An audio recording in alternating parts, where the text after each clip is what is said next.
Isar Whitney, brother of the late Elias Whitney, D.D., principal of the Theological College of St. George's, was much addicted to opium. The habit grew upon him, as I understand, from some foolish freak when he was at college, for having read De Quincey's description of his dreams and sensations. He had drenched his tobacco with laudanum in an attempt to produce the same effects. He found, as so many more have done,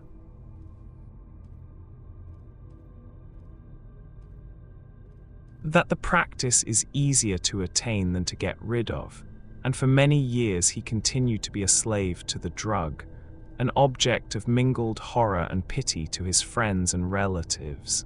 I can see him now, with yellow, pasty face, drooping lids, and pinpoint pupils, all huddled in a chair, the wreck and ruin of a noble man.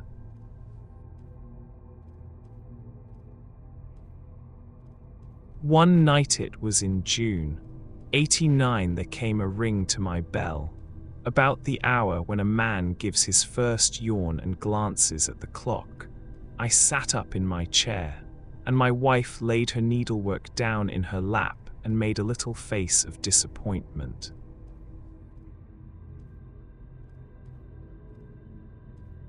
"A patient," said she. "You'll have to go out."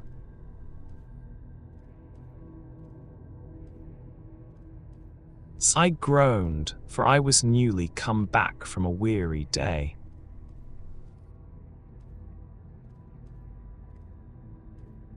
We heard the door open, a few hurried words, and then quick steps upon the linoleum. Our own door flew open, and a lady, clad in some dark-colored stuff, with a black veil, entered the room.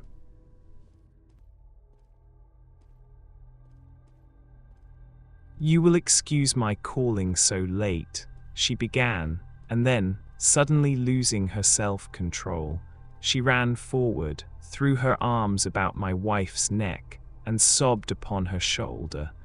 "Oh, I'm in such trouble," she cried. "I do so want a little help."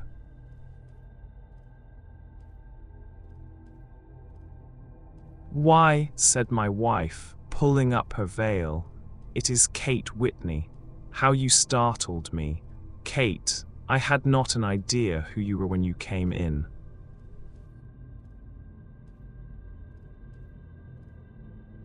"I didn't know what to do, so I came straight to you.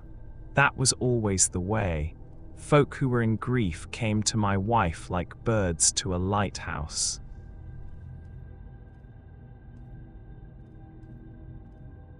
"It was very sweet of you to come.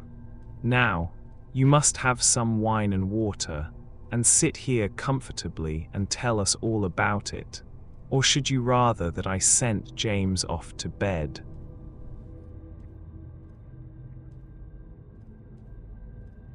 "Oh, no, I want the doctor's advice and help. Too, it's about Issa. He has not been home for 2 days. I am so frightened about him."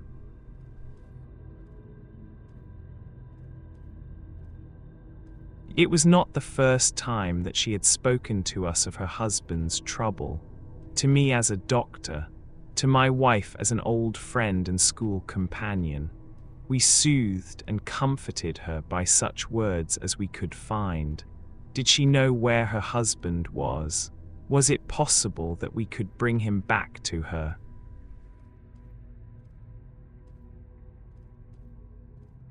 It seems that it was. She had the surest information that of late he had, when the fit was on him, made use of an opium den in the farthest east of the city. Hitherto his orgies had always been confined to one day, and he had come back, twitching and shattered, in the evening, but now the spell had been upon him 48 hours, and he lay there, doubtless among the dregs of the docks, breathing in the poison or sleeping off the effects. There he was to be found.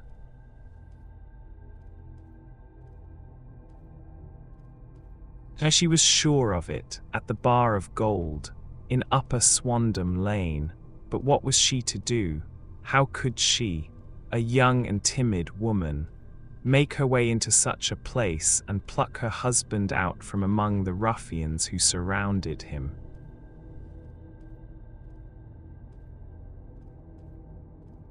There was the case, and of course there was but one way out of it. Might I not escort her to this place? And then, as a second thought, why should she come at all? I was Issa Whitney's medical advisor, and as such I had influence over him. I could manage it better if I were alone. I promised her on my word that I would send him home in a cab within 2 hours if he were indeed at the address which she had given me.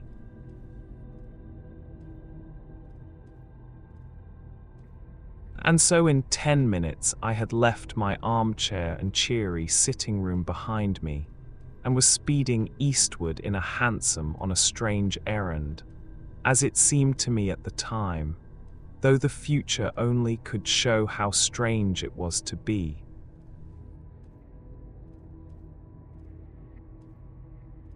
But there was no great difficulty in the first stage of my adventure.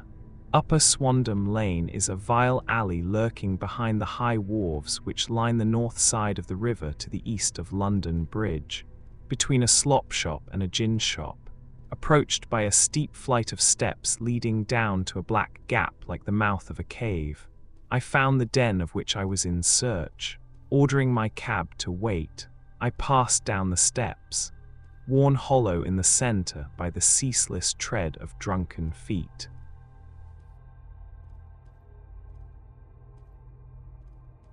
And by the light of a flickering oil lamp above the door, I found the latch and made my way into a long, low room, thick and heavy with the brown opium smoke, and terraced with wooden berths, like the forecastle of an emigrant ship.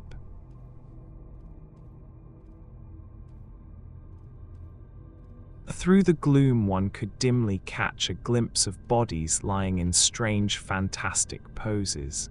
Bowed shoulders, bent knees, heads thrown back, and chins pointing upward, with here and there a dark, lackluster eye turned upon the newcomer. Out of the black shadows there glimmered little red circles of light, now bright, now faint, as the burning poison waxed or waned in the bowls of the metal pipes. The most lay silent, but some muttered to themselves, and others talked together in a strange,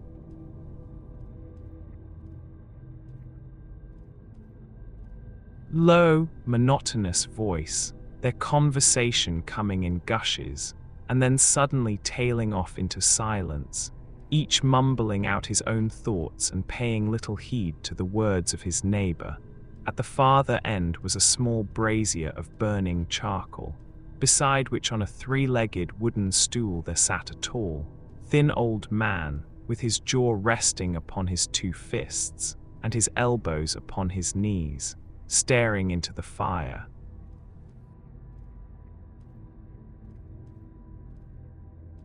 As I entered, a sallow Malay attendant had hurried up with a pipe for me and a supply of the drug, beckoning me to an empty berth.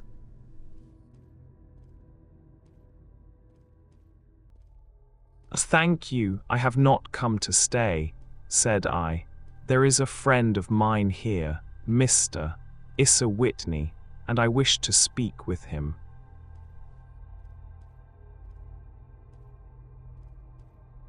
There was a movement and an exclamation from my right, and peering through the gloom, I saw Whitney, pale, haggard, and unkempt, staring out at me.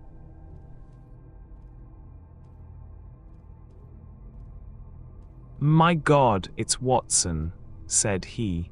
He was in a pitiable state of reaction, with every nerve in a twitter. "I say, Watson, what o'clock is it?"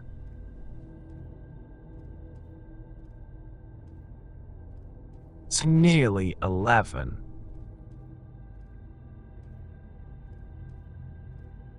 "Of what day?" "Of Friday, June 19th.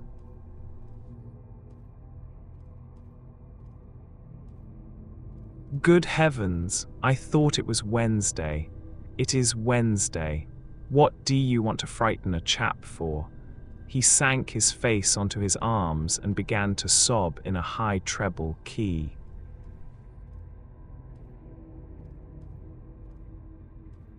I tell you that it is Friday. Man, your wife has been waiting this 2 days for you. You should be ashamed of yourself.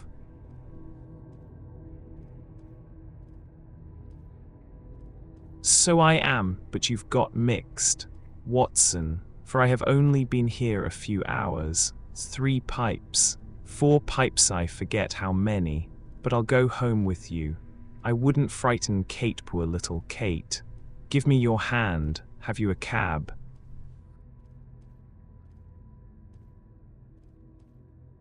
Yes, I have one waiting.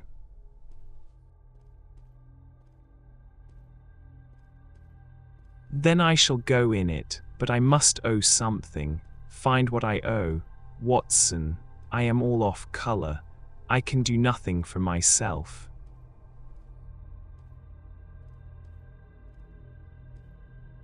I walked down the narrow passage between the double row of sleepers, holding my breath to keep out the vile, stupefying fumes of the drug, and looking about for the manager. As I passed the tall man who sat by the brazier, I felt a sudden pluck at my skirt, and a low voice whispered, "Walk past me, and then look back at me." The words fell quite distinctly upon my ear. I glanced down. They could only have come from the old man at my side.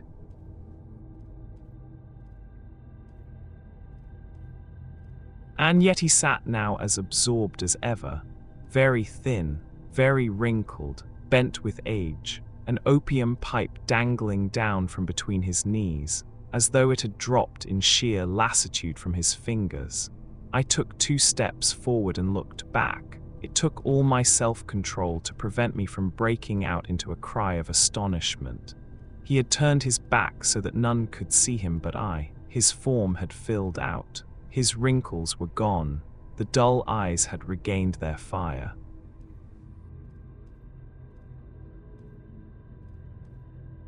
And there, sitting by the fire and grinning at my surprise, was none other than Sherlock Holmes. He made a slight motion to me to approach him, and instantly, as he turned his face half round to the company once more, subsided into a doddering, loose-lipped senility.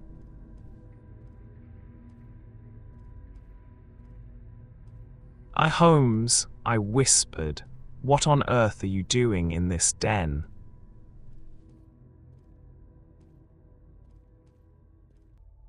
"As low as you can," he answered. "I have excellent ears. If you would have the great kindness to get rid of that sottish friend of yours, I should be exceedingly glad to have a little talk with you."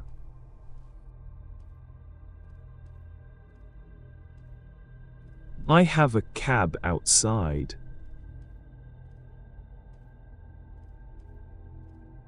"Then pray send him home in it. You may safely trust him, for he appears to be too limp to get into any mischief.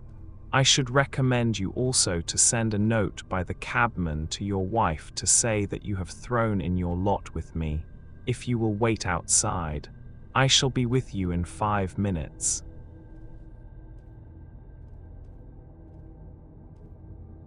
It was difficult to refuse any of Sherlock Holmes' requests, for they were always so exceedingly definite, and put forward with such a quiet air of mastery. I felt, however, that when Whitney was once confined in the cab, my mission was practically accomplished, and for the rest, I could not wish anything better than to be associated with my friend in one of those singular adventures which were the normal condition of his existence. In a few minutes I had written my note, paid Whitney's bill.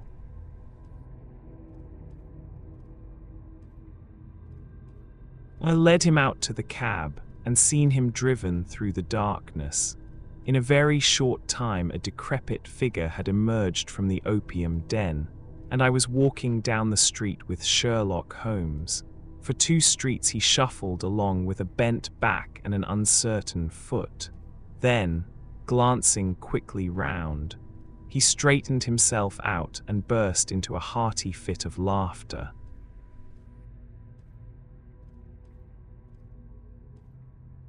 "I suppose, Watson," said he, "that you imagine that I have added opium smoking to cocaine injections, and all the other little weaknesses on which you have favored me with your medical views.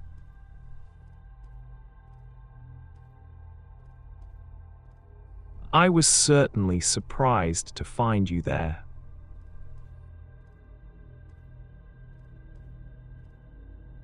But not more so than I to find you.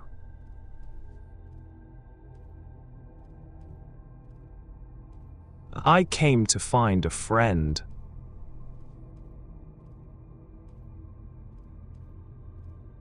And I to find an enemy.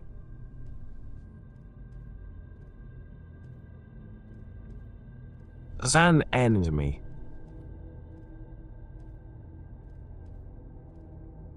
Yes, one of my natural enemies. Or, shall I say, my natural prey. Briefly, Watson, I am in the midst of a very remarkable inquiry, and I have hoped to find a clue in the incoherent ramblings of these sots, as I have done before now. Had I been recognized in that den, my life would not have been worth an hour's purchase, for I have used it before now for my own purposes, and the rascally Lascar who runs it has sworn to have vengeance upon me.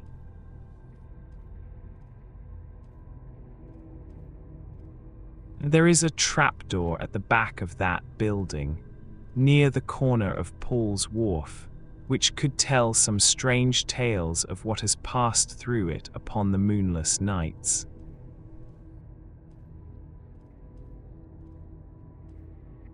What, you do not mean bodies?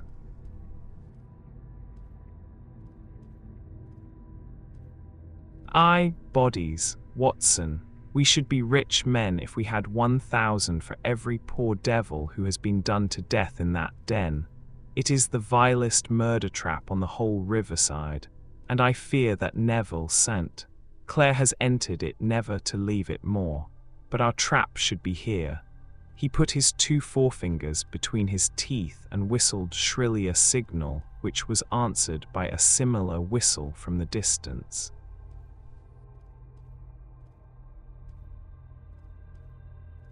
Followed shortly by the rattle of wheels and the clink of horses' hoofs.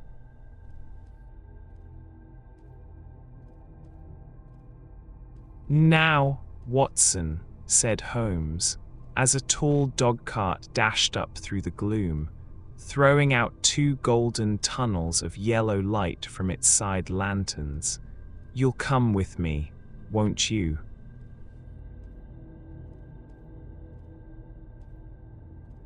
"If I can be of use."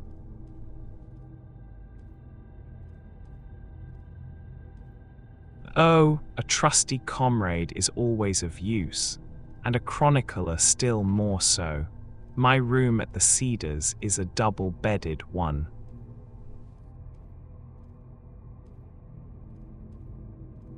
"And the Cedars?"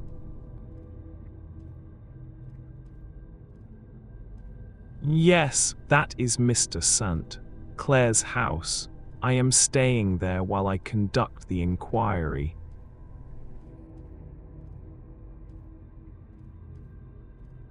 "Where is it, then?"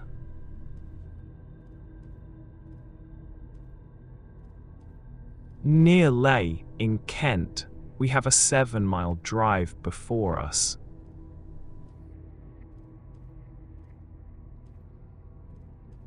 "But I am all in the dark."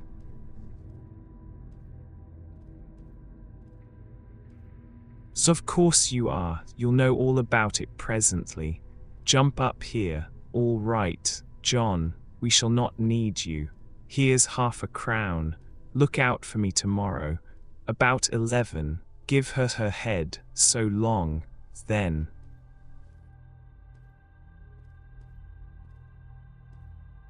he flicked the horse with his whip, and we dashed away through the endless succession of somber and deserted streets, which widened gradually until we were flying across a broad balustraded bridge, with the murky river flowing sluggishly beneath us.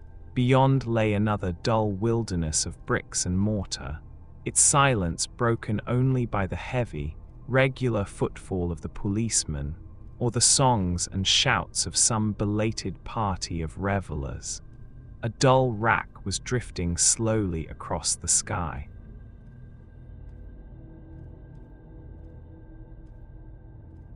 And a star or two twinkled dimly here and there through the rifts of the clouds.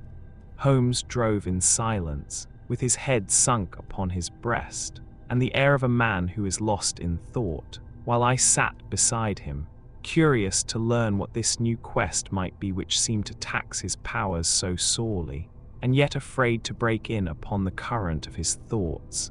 We had driven several miles, and were beginning to get to the fringe of the belt of suburban villas, when he shook himself.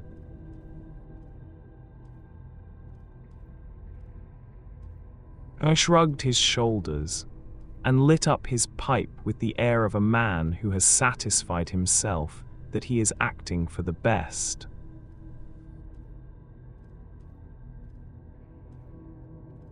"You have a grand gift of silence, Watson," said he. "It makes you quite invaluable as a companion. 'Pon my word, it is a great thing for me to have someone to talk to, for my own thoughts are not over pleasant. I was wondering what I should say to this dear little woman tonight when she meets me at the door."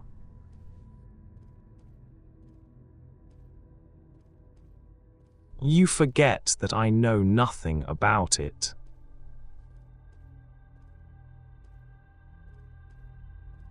"I shall just have time to tell you the facts of the case before we get to lay. It seems absurdly simple, and yet somehow I can get nothing to go upon. There's plenty of thread, no doubt, but I can't get the end of it into my hand. Now, I'll state the case clearly and concisely to you, Watson, and maybe you can see a spark where all is dark to me."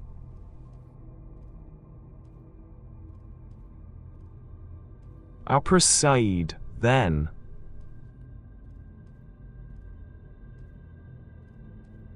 Some years ago, to be definite, in May 1884, there came to Lee a gentleman, Neville St. Clair by name, who appeared to have plenty of money. He took a large villa, laid out the grounds very nicely, and lived generally in good style. By degrees he made friends in the neighborhood, and in 1887 he married the daughter of a local brewer, by whom he now has 2 children. He had no occupation.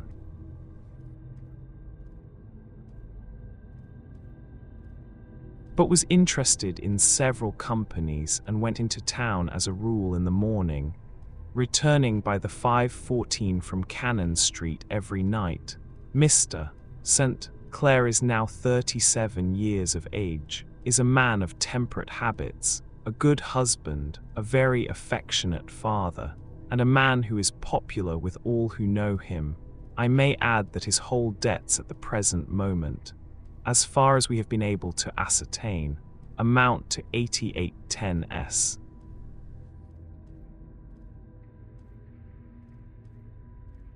While he has 220 standing to his credit in the capital and county's bank, there is no reason, therefore, to think that money troubles have been weighing upon his mind.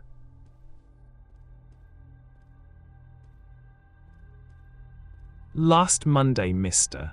Neville St. Clair went into town rather earlier than usual, remarking before he started that he had 2 important commissions to perform, and that he would bring his little boy home a box of bricks.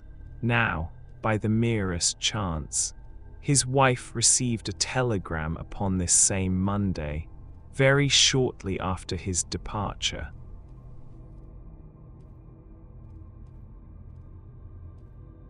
to the effect that a small parcel of considerable value which she had been expecting was waiting for her at the offices of the Aberdeen Shipping Company. Now, if you are well up in your London, you will know that the office of the company is in Fresno Street, which branches out of Upper Swandam Lane, where you found me tonight. Mrs. St. Clair had her lunch, started for the city, did some shopping, proceeded to the company's office, got her packet,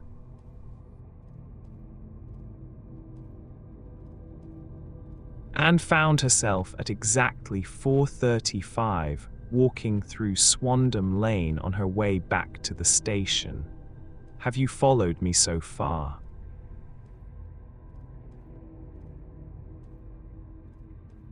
It is very clear.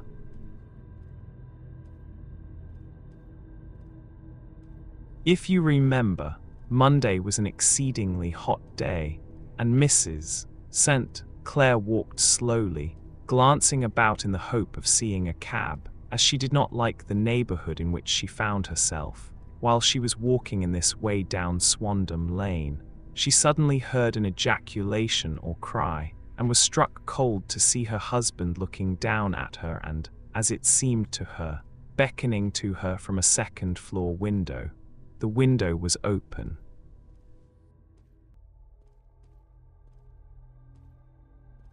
And she distinctly saw his face, which she describes as being terribly agitated. He waved his hands frantically to her, and then vanished from the window so suddenly that it seemed to her that he had been plucked back by some irresistible force from behind. One singular point which struck her quick feminine eye was that although he wore some dark coat, such as he had started to town in, he had on neither collar nor necktie.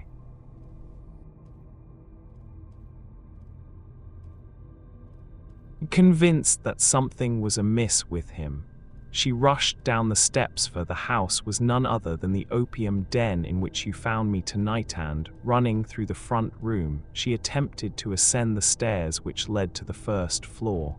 At the foot of the stairs, however, she met this Lascar scoundrel of whom I have spoken, who thrust her back and, aided by a Dane, who acts as assistant there, pushed her out into the street, filled with the most maddening doubts and fears.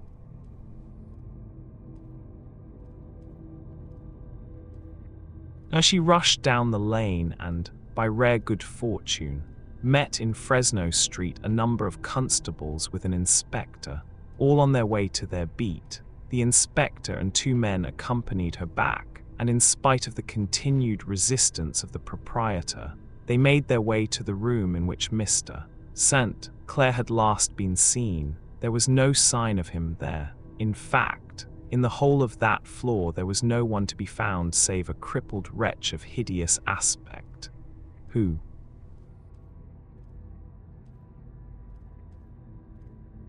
it seems, made his home there. Both he and the Lascar stoutly swore that no one else had been in the front room during the afternoon. So determined was their denial that the inspector was staggered, and had almost come to believe that Mrs. St. Clair had been deluded when, with a cry, she sprang at a small deal box which lay upon the table and tore the lid from it. Out there fell a cascade of children's bricks. It was the toy which he had promised to bring home.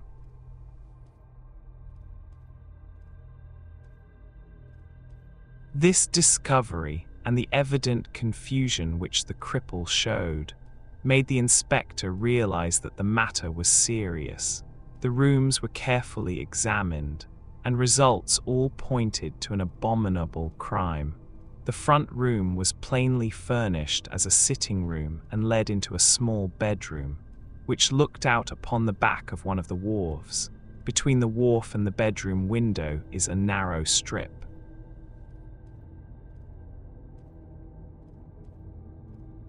which is dry at low tide, but is covered at high tide with at least 4.5 feet of water. The bedroom window was a broad one and opened from below.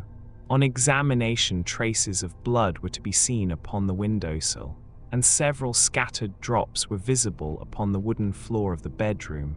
Thrust away behind a curtain in the front room were all the clothes of Mr. Neville St. Clair, with the exception of his coat, his boots, his socks, his hat.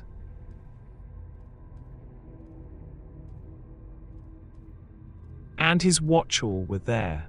There were no signs of violence upon any of these garments, and there were no other traces of Mr.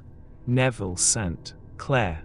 Out of the window he must apparently have gone, for no other exit could be discovered, and the ominous bloodstains upon the sill gave little promise that he could save himself by swimming, for the tide was at its very highest at the moment of the tragedy.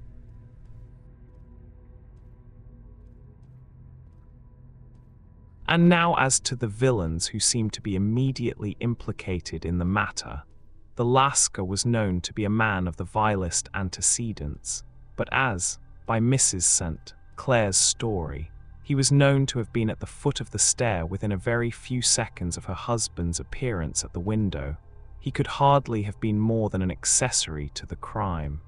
His defense was one of absolute ignorance, and he protested that he had no knowledge as to the doings of Hugh Boone.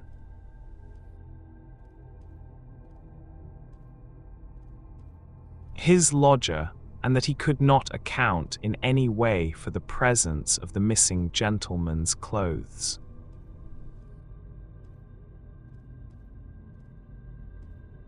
So much for the Lascar manager.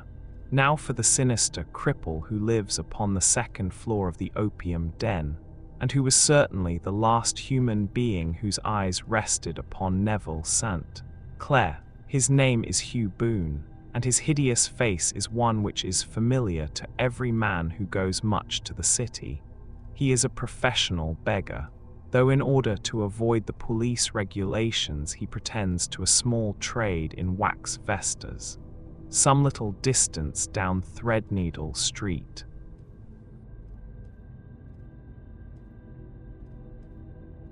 Upon the left-hand side, there is, as you may have remarked, a small angle in the wall. Here it is that this creature takes his daily seat, cross-legged with his tiny stock of matches on his lap, and as he is a piteous spectacle, a small rain of charity descends into the greasy leather cap which lies upon the pavement beside him. I have watched the fellow more than once before ever I thought of making his professional acquaintance.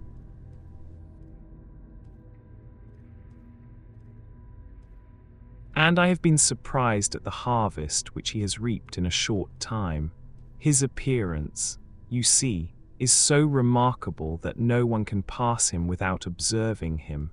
A shock of orange hair, a pale face disfigured by a horrible scar, which, by its contraction, has turned up the outer edge of his upper lip, a bulldog chin, and a pair of very penetrating dark eyes, which present a singular contrast to the color of his hair.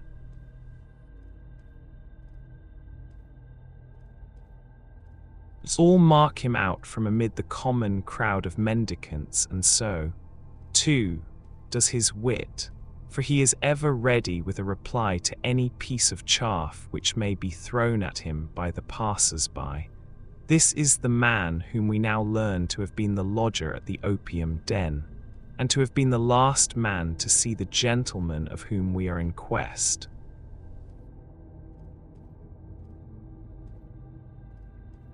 But a cripple, said I. What could he have done single-handed against a man in the prime of life?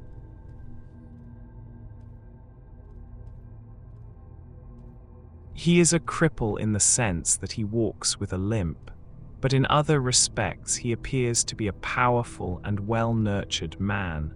Surely your medical experience would tell you, Watson, that weakness in one limb is often compensated for by exceptional strength in the others.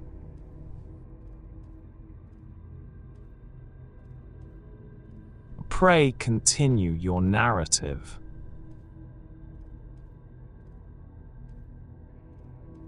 Mrs. St. Clair had fainted at the sight of the blood upon the window, and she was escorted home in a cab by the police, as her presence could be of no help to them in their investigations.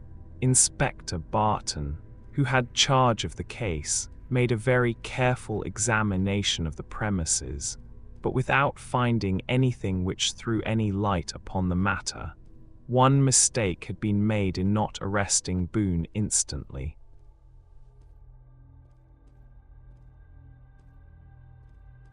As he was allowed some few minutes during which he might have communicated with his friend the Lascar, but this fault was soon remedied, and he was seized and searched, without anything being found which could incriminate him.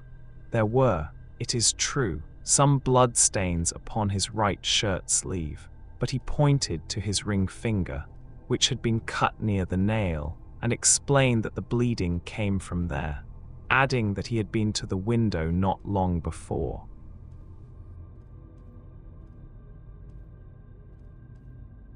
And that the stains which had been observed there came doubtless from the same source. He denied strenuously having ever seen Mr. Neville St. Clair, and swore that the presence of the clothes in his room was as much a mystery to him as to the police. As to Mrs. St. Clair's assertion that she had actually seen her husband at the window, he declared that she must have been either mad or dreaming. He was removed, loudly protesting, to the police station.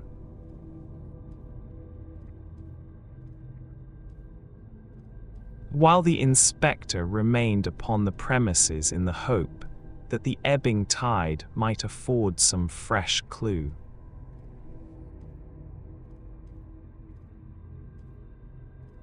And it did, though they hardly found upon the mudbank what they had feared to find. It was Neville St. Clair's coat, and not Neville St. Clair, which lay uncovered as the tide receded. And what do you think they found in the pockets?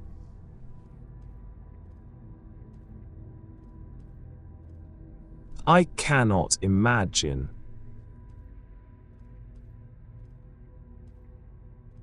No, I don't think you would guess.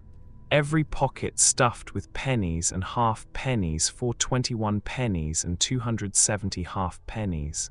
It was no wonder that it had not been swept away by the tide. But a human body is a different matter. There is a fierce eddy between the wharf and the house. It seemed likely enough that the weighted coat had remained when the stripped body had been sucked away into the river.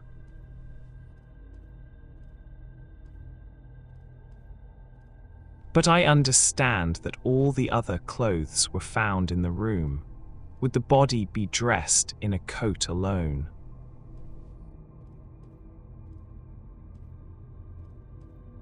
No, sir, but the facts might be met speciously enough. Suppose that this man Boone had thrust Neville St. Clair through the window. There is no human eye which could have seen the deed. What would he do then? It would of course instantly strike him that he must get rid of the telltale garments. He would seize the coat, then, and be in the act of throwing it out, when it would occur to him that it would swim and not sink. He has little time.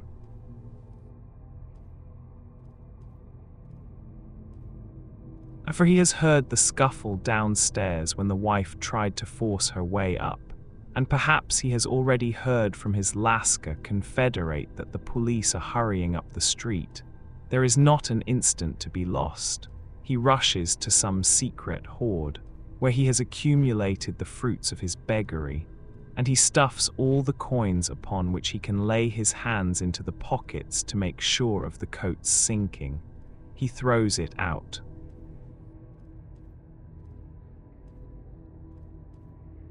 And would have done the same with the other garments had not he heard the rush of steps below, and only just had time to close the window when the police appeared.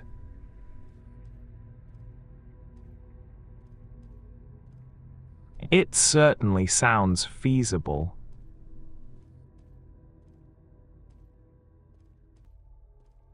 Well, we will take it as a working hypothesis for want of a better. Boone, as I have told you, was arrested and taken to the station, but it could not be shown that there had ever before been anything against him. He had for years been known as a professional beggar, but his life appeared to have been a very quiet and innocent one. There the matter stands at present, and the questions which have to be solved what Neville St. Clair was doing in the opium den.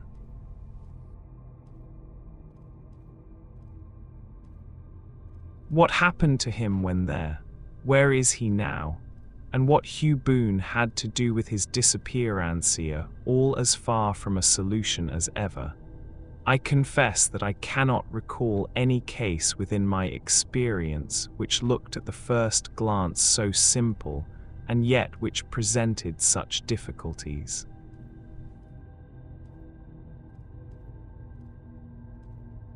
While Sherlock Holmes had been detailing this singular series of events, we had been whirling through the outskirts of the great town until the last straggling houses had been left behind, and we rattled along with a country hedge upon either side of us. Just as he finished, however, we drove through two scattered villages, where a few lights still glimmered in the windows.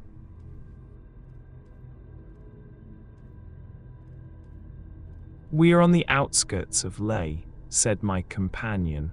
"We have touched on 3 English counties in our short drive, starting in Middlesex, passing over an angle of Surrey, and ending in Kent. See that light among the trees? That is the Cedars, and beside that lamp sits a woman whose anxious ears have already, I have little doubt, caught the clink of our horses' feet."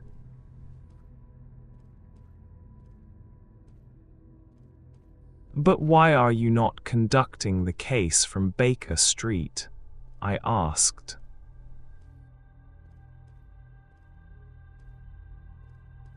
"Because there are many inquiries which must be made out here. Mrs. St. Clair has most kindly put 2 rooms at my disposal, and you may rest assured that she will have nothing but a welcome for my friend and colleague. I hate to meet her, Watson, when I have no news of her husband. Here we are, woe, there, woe."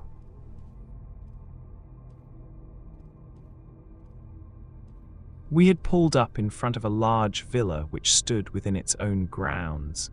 A stable boy had run out to the horse's head, and springing down, I followed Holmes up the small, winding gravel drive which led to the house. As we approached, the door flew open, and a little blonde woman stood in the opening, clad in some sort of light mousseline de soie, with a touch of fluffy pink chiffon at her neck and wrists. She stood with her figure outlined against the flood of light.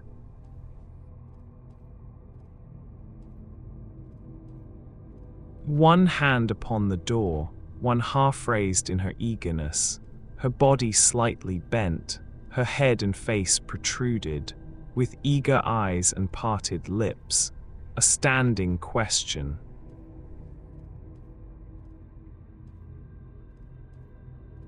"Well," she cried, "well," and then, seeing that there were 2 of us, she gave a cry of hope which sank into a groan as she saw that my companion shook his head and shrugged his shoulders.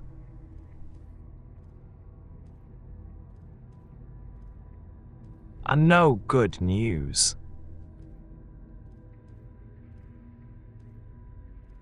"None." "'S no bad."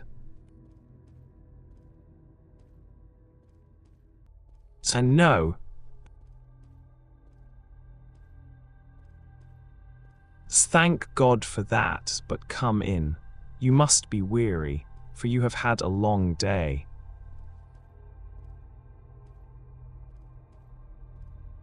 "This is my friend, Dr. Watson. He has been of most vital use to me in several of my cases, and a lucky chance has made it possible for me to bring him out and associate him with this investigation."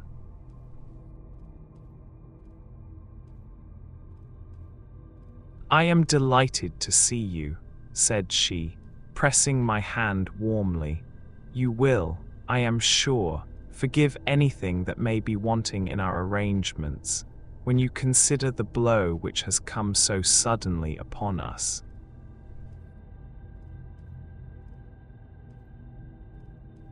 My dear madam, said I am an old campaigner, and if I were not, I can very well see that no apology is needed. If I can be of any assistance, either to you or to my friend here, I shall be indeed happy.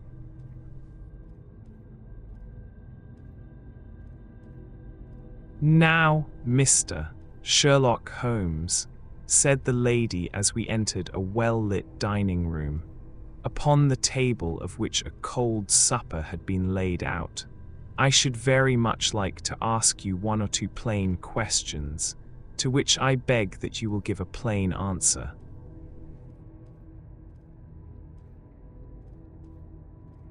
Certainly, madam.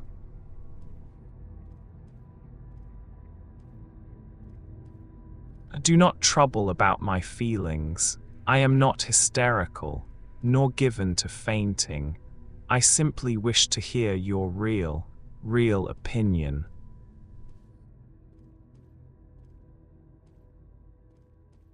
Upon what point?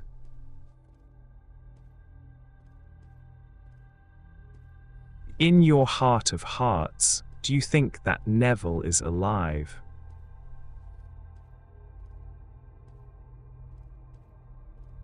Sherlock Holmes seemed to be embarrassed by the question. Frankly, now, she repeated, standing upon the rug and looking keenly down at him as he leaned back in a basket chair.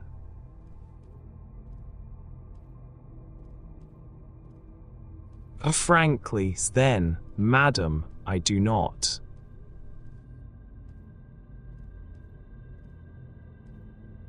You think that he is dead?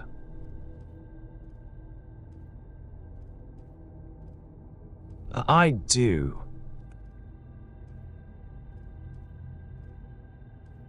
Murdered. I don't say that, perhaps.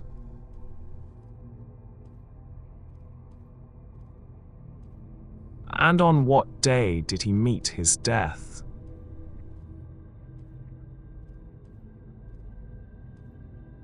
On Monday. Then perhaps, Mr. Holmes, you will be good enough to explain how it is that I have received a letter from him today.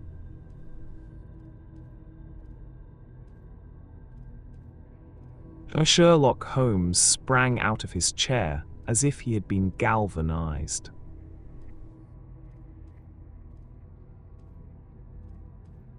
What? He roared.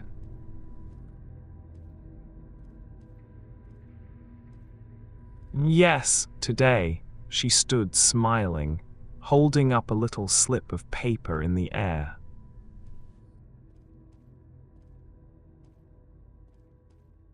May I see it?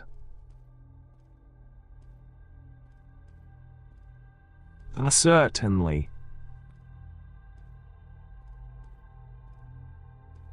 He snatched it from her in his eagerness, and smoothing it out upon the table, he drew over the lamp and examined it intently. I had left my chair and was gazing at it over his shoulder. The envelope was a very coarse one and was stamped with the Gravesend postmark and with the date of that very day, or rather of the day before, for it was considerably after midnight.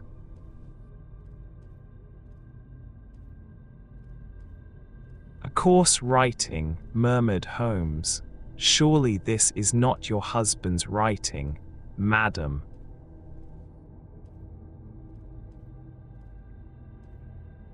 No, but the enclosure is.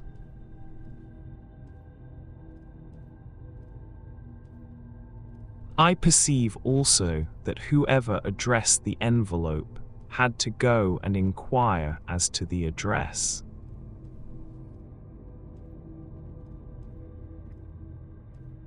How can you tell that?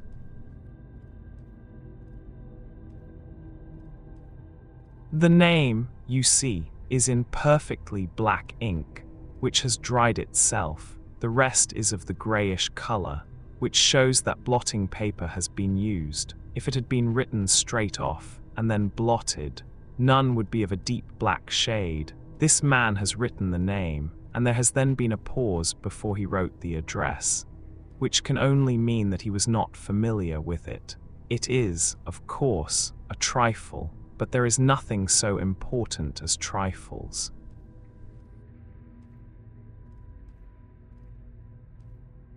Let us now see the letter.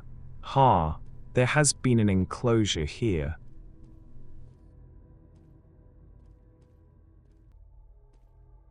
Yes, there was a ring, his signet ring.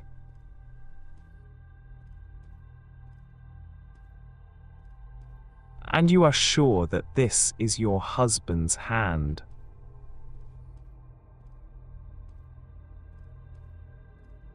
One of his hands.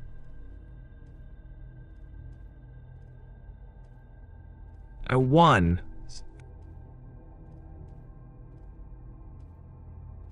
It's his hand when he wrote hurriedly. It is very unlike his usual writing, and yet I know it well.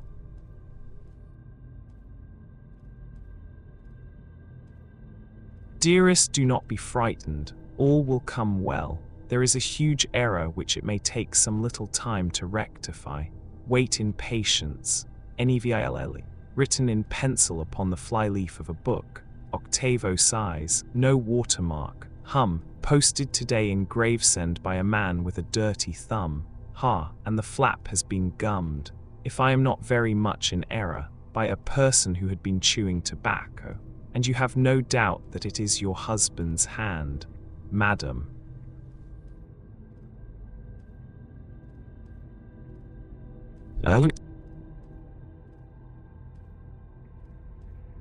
And none, Neville wrote those words.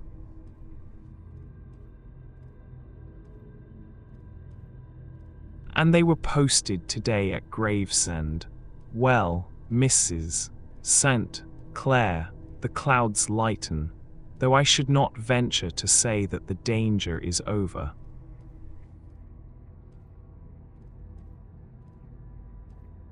But he must be alive, Mr. Holmes.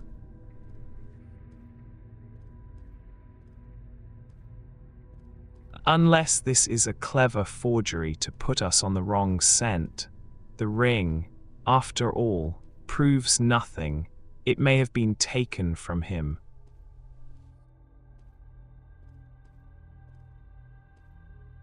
No, it is. It is his very own writing.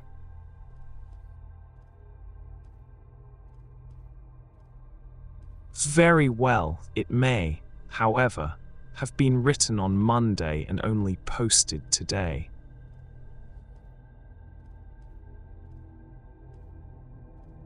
That is possible.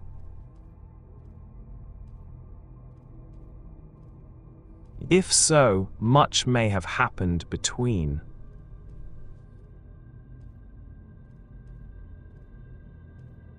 Oh, you must not discourage me, Mr. Holmes. I know that all is well with him. There is so keen a sympathy between us that I should know if evil came upon him. On the very day that I saw him last, he cut himself in the bedroom, and yet I in the dining room rushed upstairs instantly with the utmost certainty that something had happened. Do you think that I would respond to such a trifle and yet be ignorant of his death?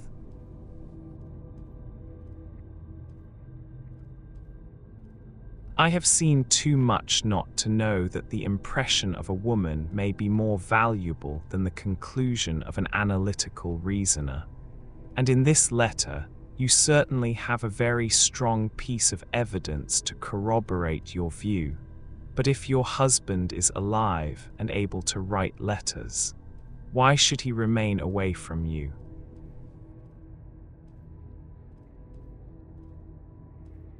I cannot imagine. It is unthinkable.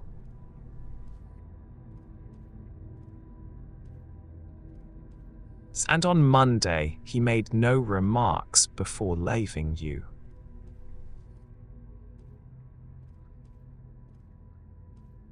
And no.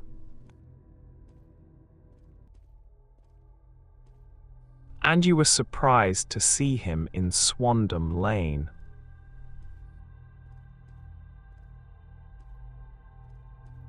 Very much so.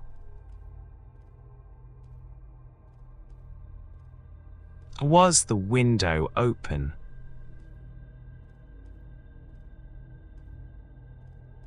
Oh, yes. Then he might have called to you.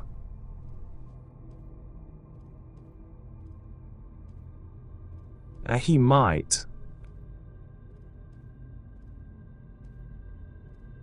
He only, as I understand, gave an inarticulate cry.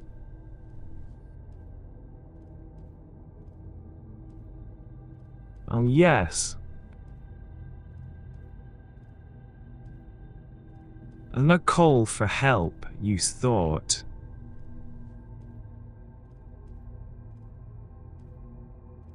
Ah, yes, he waved his hands.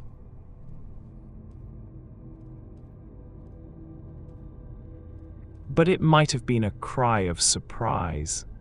Astonishment at the unexpected sight of you might cause him to throw up his hands.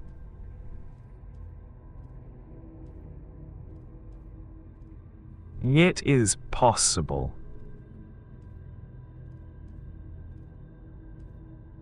And you thought he was pulled back.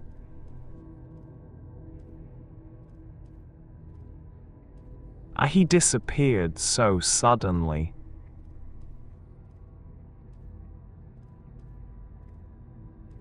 He might have leaped back. You did not see anyone else in the room.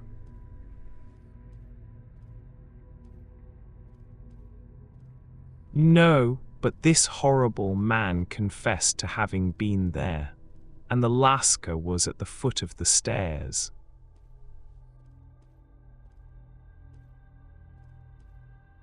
And quite so, your husband, as far as you could see, had his ordinary clothes on.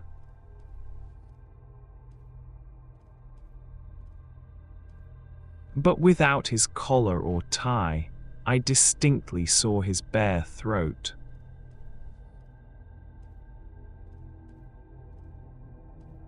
Had he ever spoken of Swandam Lane?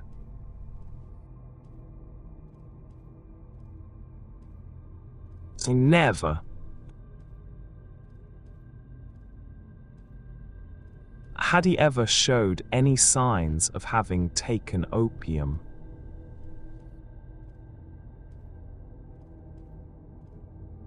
Never. Thank you, Mrs. St. Clair. Those are the principal points about which I wish to be absolutely clear. We shall now have a little supper and then retire, for we may have a very busy day tomorrow.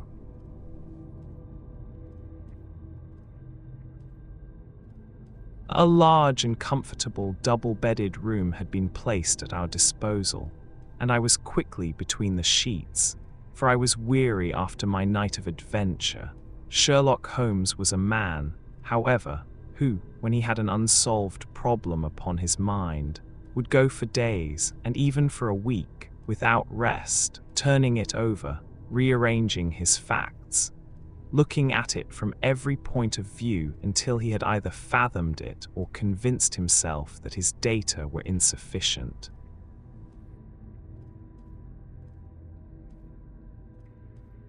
It was soon evident to me that he was now preparing for an all-night sitting. He took off his coat and waistcoat, put on a large blue dressing gown, and then wandered about the room collecting pillows from his bed and cushions from the sofa and armchairs. With these he constructed a sort of Eastern divan, upon which he perched himself cross-legged, with an ounce of shag tobacco and a box of matches laid out in front of him. In the dim light of the lamp, I saw him sitting there.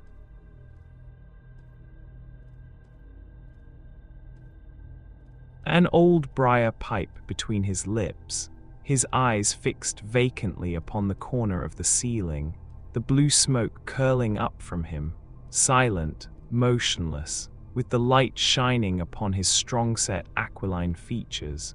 So he sat as I dropped off to sleep, and so he sat when a sudden ejaculation caused me to wake up, and I found the summer sun shining into the apartment. The pipe was still between his lips, the smoke still curled upward.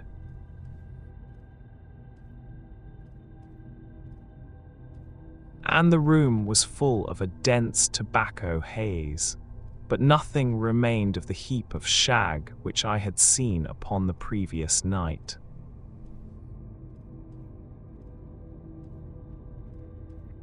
"Awake, Watson?" he asked.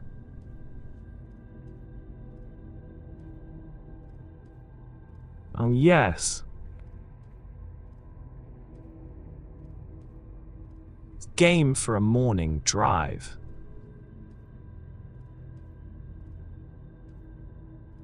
"Certainly."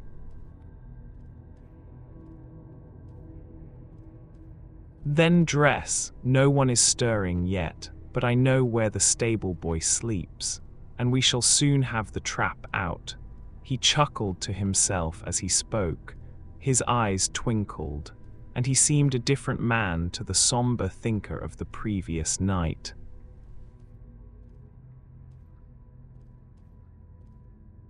As I dressed, I glanced at my watch. It was no wonder that no one was stirring. It was 25 minutes past 4. I had hardly finished when Holmes returned with the news that the boy was putting in the horse.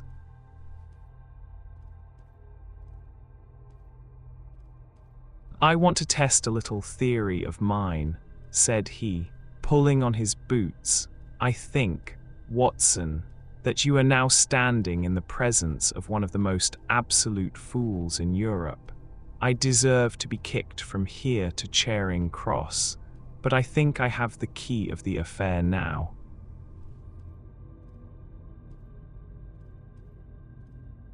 "And where is it?" I asked, smiling.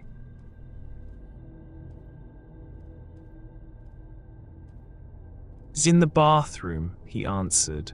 "Oh, yes, I am not joking," he continued, seeing my look of incredulity.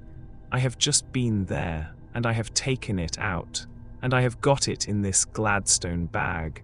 Come on, my boy, and we shall see whether it will not fit the lock."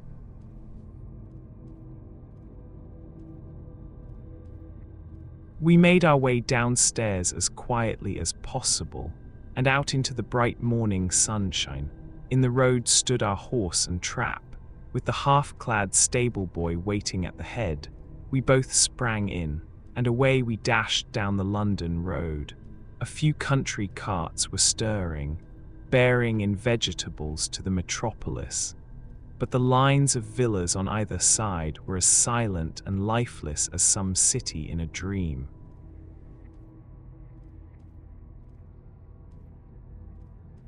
"It has been in some points a singular case," said Holmes, flicking the horse on into a gallop. "I confess that I have been as blind as a mole, but it is better to learn wisdom late than never to learn it at all."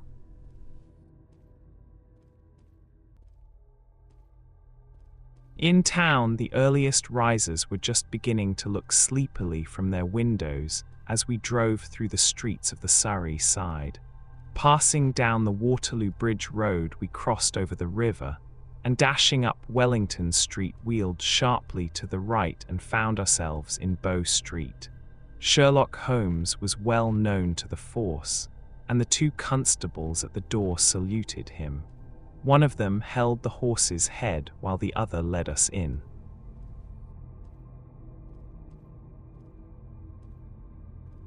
"Who is on duty?" asked Holmes.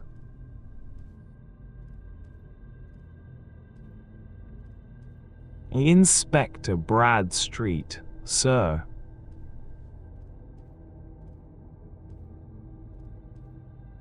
"Ah, Bradstreet, how are you?"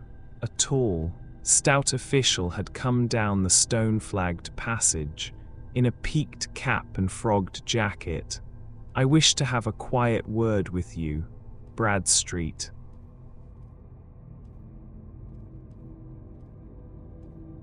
"Certainly, Mr. Holmes. Step into my room here."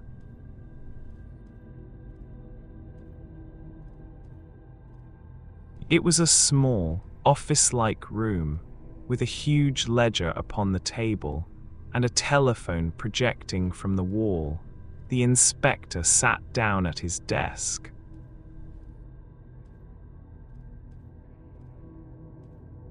"What can I do for you, Mr. Holmes?"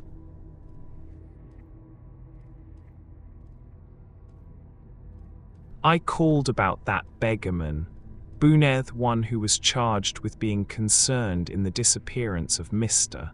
Neville St. Clair of Leigh."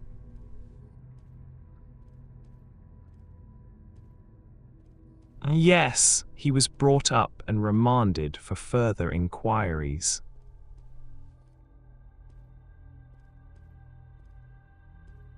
"So I heard. You have him here."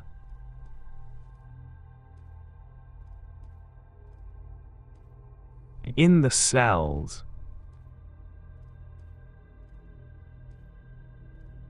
"Is he quiet?"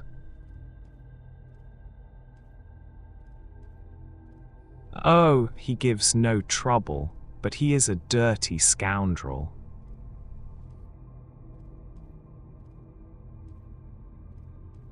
"Dirty?" "Yes, it is all we can do to make him wash his hands, and his face is as black as a tinker's. Well, when once his case has been settled, he will have a regular prison bath, and I think, if you saw him, you would agree with me that he needed it."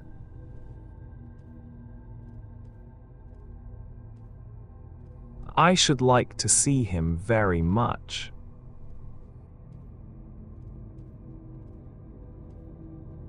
"Would you? That is easily done. Come this way. You can leave your bag."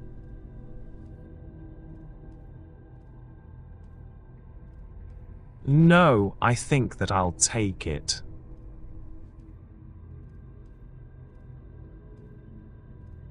"Very good. Come this way, if you please." He led us down a passage, opened a barred door, passed down a winding stair, and brought us to a whitewashed corridor with a line of doors on each side.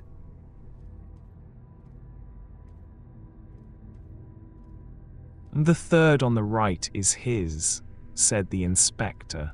"Here it is." He quietly shot back a panel in the upper part of the door and glanced through.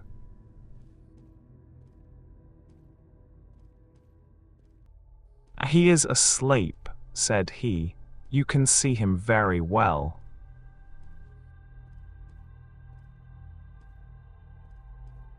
We both put our eyes to the grating. The prisoner lay with his face towards us, in a very deep sleep, breathing slowly and heavily. He was a middle-sized man, coarsely clad as became his calling, with a coloured shirt protruding through the rent in his tattered coat. He was, as the inspector had said, extremely dirty, but the grime which covered his face could not conceal its repulsive ugliness. A broad weal from an old scar ran right across it from eye to chin.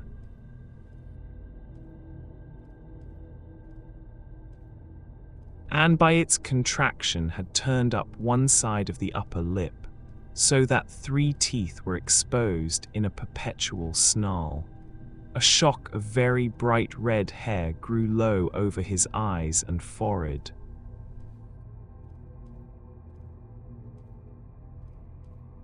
"He's a beauty, isn't he?" said the inspector.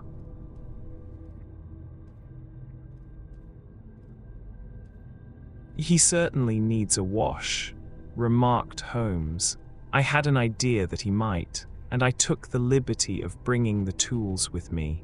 He opened the Gladstone bag as he spoke, and took out, to my astonishment, a very large bath sponge.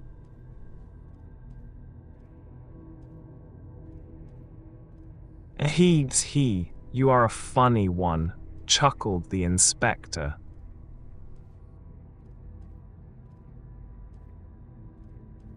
"Now, if you will have the great goodness to open that door very quietly, we will soon make him cut a much more respectable figure."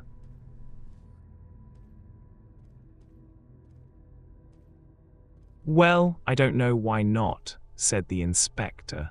"He doesn't look a credit to the Bow Street cells, does he?" He slipped his key into the lock, and we all very quietly entered the cell. The sleeper half turned, and then settled down once more into a deep slumber. Holmes stooped to the water jug, moistened his sponge, and then rubbed it twice vigorously across and down the prisoner's face.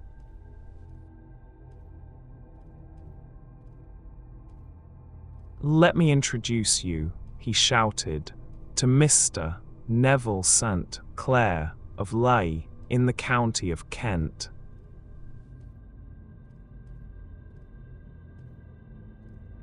Never in my life have I seen such a sight.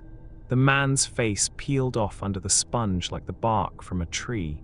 Gone was the coarse brown tint. Gone, too, was the horrid scar which had seamed it across, and the twisted lip which had given the repulsive sneer to the face. A twitch brought away the tangled red hair, and there, sitting up in his bed, was a pale, sad-faced, refined-looking man, black-haired and smooth-skinned, rubbing his eyes and staring about him with sleepy bewilderment.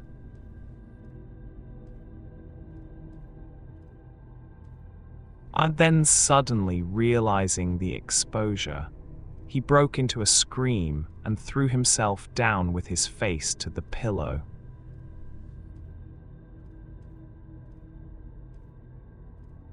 "Great heavens!" cried the inspector. "It is, indeed, the missing man. I know him from the photograph."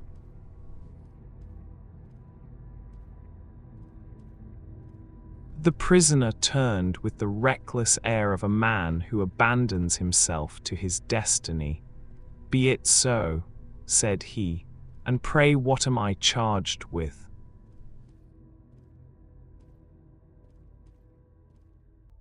"With making away with Mr. Neville St. Oh, come, you can't be charged with that unless they make a case of attempted suicide of it," said the inspector with a grin. "Well, I have been 27 years in the force, but this really takes the cake."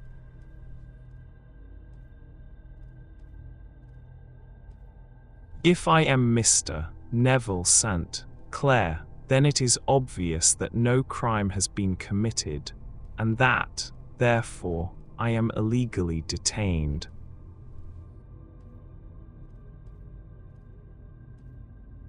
"No crime, but a very great error has been committed," said Holmes. "You would have done better to have trusted your wife."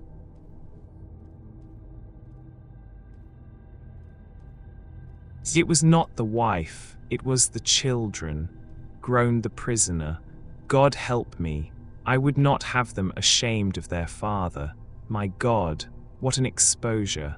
What can I do?"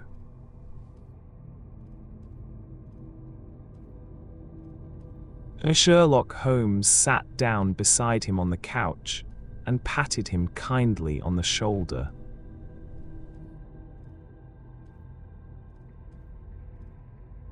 "If you leave it to a court of law to clear the matter up," said he, Of course, you can hardly avoid publicity. On the other hand, if you convince the police authorities that there is no possible case against you, I do not know that there is any reason that the details should find their way into the papers.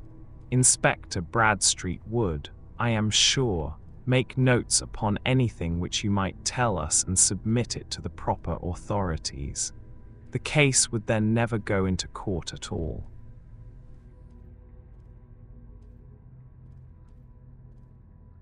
God bless you, cried the prisoner passionately. I would have endured imprisonment, aye, even execution, rather than have left my miserable secret as a family blot to my children.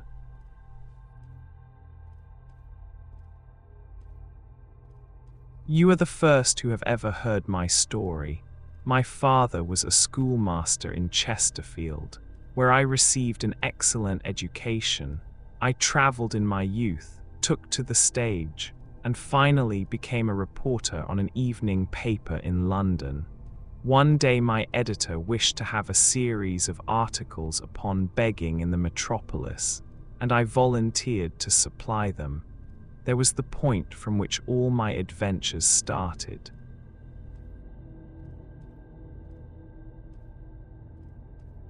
It was only by trying begging as an amateur that I could get the facts upon which to base my articles. When an actor I had, of course, learned all the secrets of making up, and had been famous in the green room for my skill. I took advantage now of my attainments. I painted my face, and to make myself as pitiable as possible, I made a good scar and fixed one side of my lip in a twist by the aid of a small slip of flesh-colored plaster, then with a red head of hair.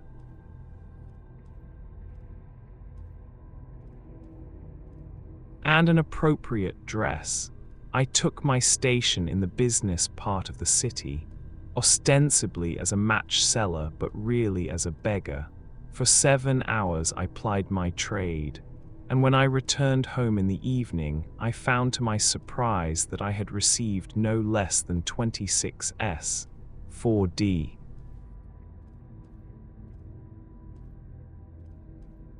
I wrote my articles and thought little more of the matter until, some time later, I backed a bill for a friend and had a writ served upon me for 25. I was at my wits' end where to get the money, but a sudden idea came to me. I begged a fortnight's grace from the creditor, asked for a holiday from my employers, and spent the time in begging in the city under my disguise. In 10 days I had the money and had paid the debt.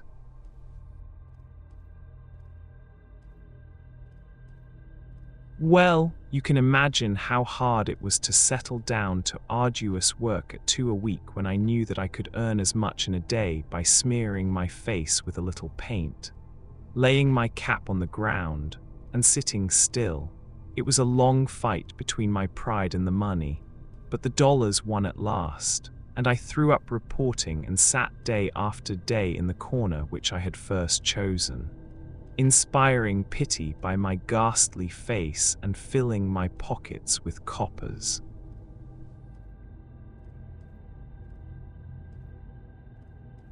Only one man knew my secret. He was the keeper of a low den in which I used to lodge in Swandam Lane, where I could every morning emerge as a squalid beggar and in the evenings transform myself into a well-dressed man about town. This fellow, Alaska, was well paid by me for his rooms, so that I knew that my secret was safe in his possession.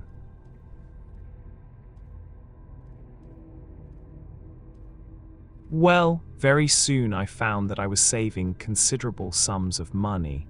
I do not mean that any beggar in the streets of London could earn 700 a year, which is less than my average tackings, but I had exceptional advantages in my power of making up, and also in a facility of repartee, which improved by practice and made me quite a recognized character in the city.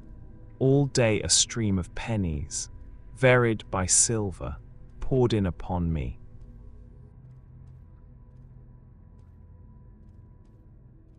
And it was a very bad day in which I failed to take two.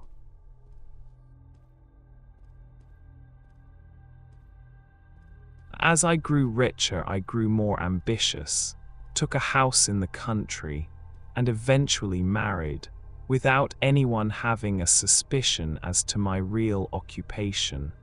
My dear wife knew that I had business in the city. She little knew what.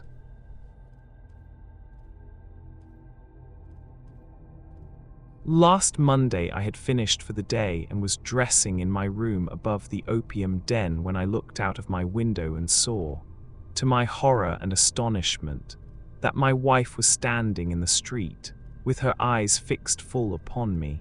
I gave a cry of surprise, threw up my arms to cover my face, and, rushing to my confidant, the Lascar, entreated him to prevent anyone from coming up to me. I heard her voice downstairs, but I knew that she could not ascend.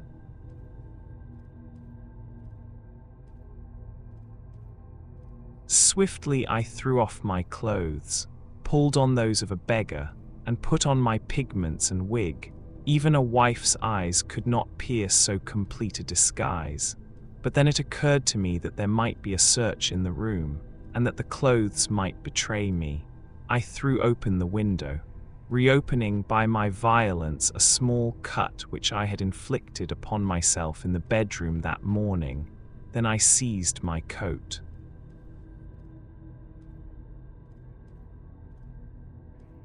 Which was weighted by the coppers which I had just transferred to it from the leather bag in which I carried my takings. I hurled it out of the window, and it disappeared into the Thames. The other clothes would have followed, but at that moment there was a rush of constables up the stair, and a few minutes after I found, rather, I confess, to my relief, that instead of being identified as Mr. Neville St. Clair, I was arrested as his murderer.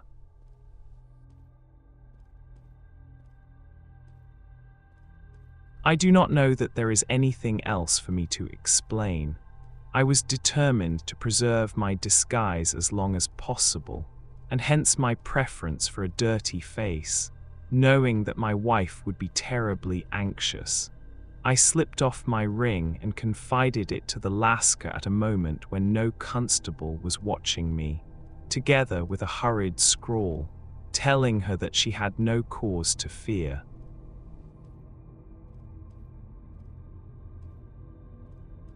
That note only reached her yesterday, said Holmes.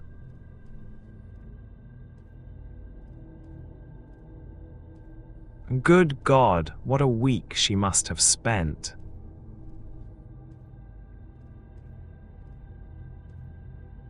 The police have watched this Lascar, said Inspector Bradstreet, and I can quite understand that he might find it difficult to post a letter unobserved. Probably he handed it to some sailor customer of his, who forgot all about it for some days.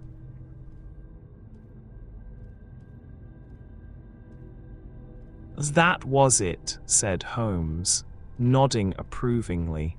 I have no doubt of it, but have you never been prosecuted for begging?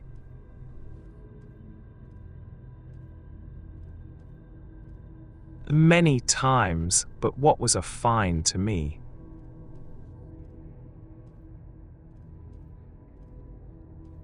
It must stop here, however, said Bradstreet. If the police are to hush this thing up, there must be no more of Hugh Boone.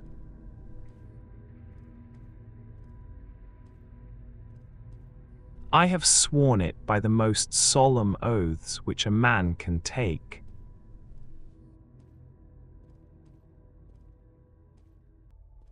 In that case, I think that it is probable that no further steps may be taken, but if you are found again, then all must come out.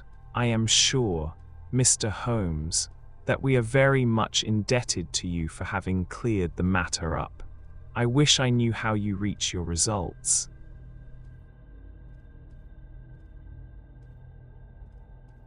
I reached this one, said my friend, By sitting upon 5 pillows and consuming an ounce of shag, I think, Watson, that if we drive to Baker Street, we shall just be in time for breakfast."